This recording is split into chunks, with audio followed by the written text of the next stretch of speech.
Well, it is significant in that it's the first time that the Chinese government has attempted this with the US.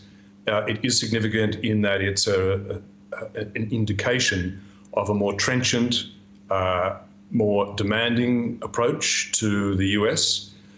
It's an indicator that China will not accept that it's in any way an inferior to the US. So it's got all of those meanings.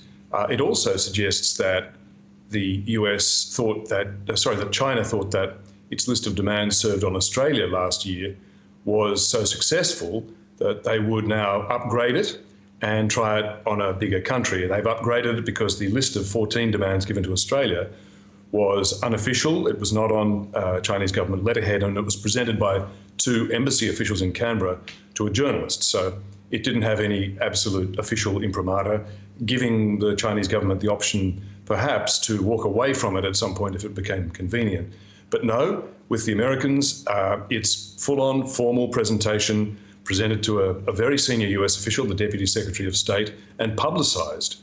Now, of course, this is impractical, Yvonne. As we all understand, once you give a foreign power hands you a list and publishes it of demands, no self-respecting government can then agree to meet those demands.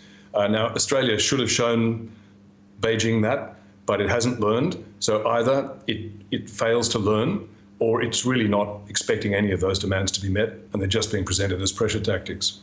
Interesting to make those comparisons. Among those demands given to the US, which ones stood out to you?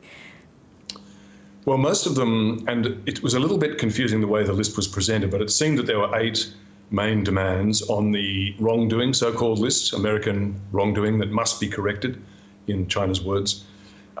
Most of them had to do with demanding more freedom for China and its officials and the Chinese Communist Party members specifically to operate in the US.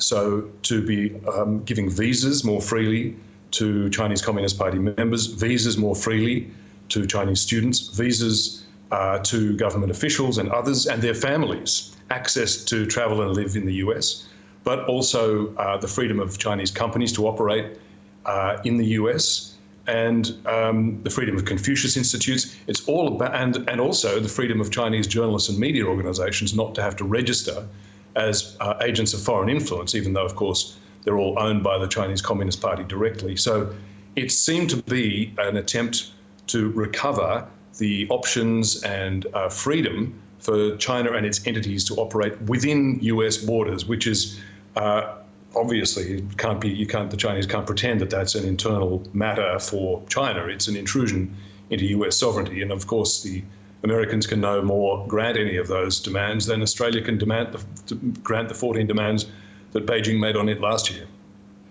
Let's turn to the US withdrawing from its troops from Afghanistan and Iraq. Where has Washington failed, in your view, in its engagement in these countries?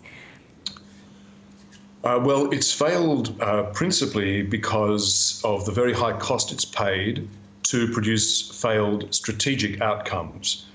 The strategic stated aim of the US in going into both invasions of Afghanistan and Iraq was to neutralize a threat to the West, to American interests and to the West more generally.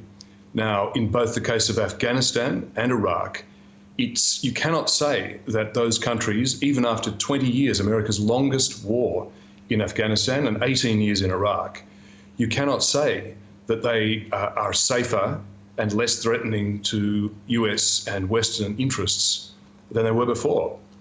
So, Peter, how has this all impacted the credibility of the US and its standing in the world? Well, of course, it's terrible for US credibility.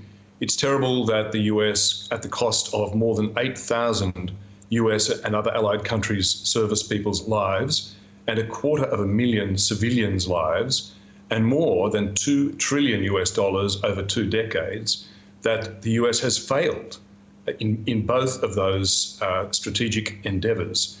So it's a reminder that the US hasn't won a major war since World War II.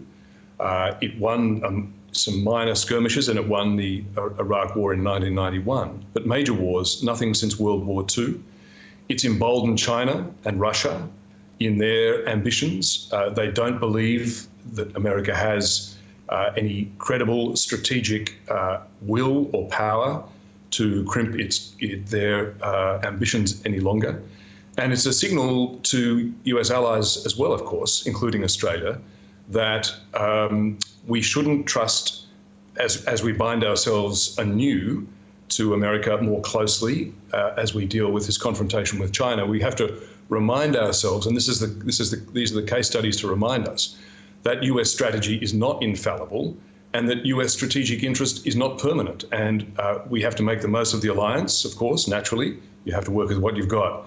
But we have to remind ourselves that at the end of the day, Australia can really only rely on itself, and we have to prepare ourselves accordingly.